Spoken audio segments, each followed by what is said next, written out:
Hello everyone and welcome back to another gameplay classic tutorial.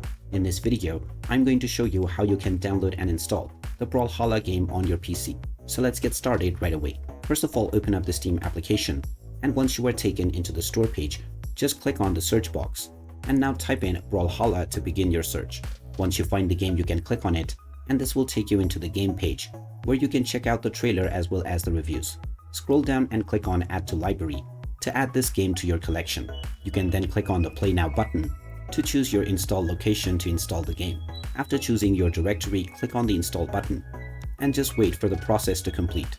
Once the installation is done, you can start enjoying the Brawlhalla game on your device. So there you have it. That is how easy it is to download and install the Brawlhalla PC game. If you find this video helpful, don't forget to hit that like button and subscribe to our channel for more useful tips and tutorials. Thanks for watching and I will see you again in the next video.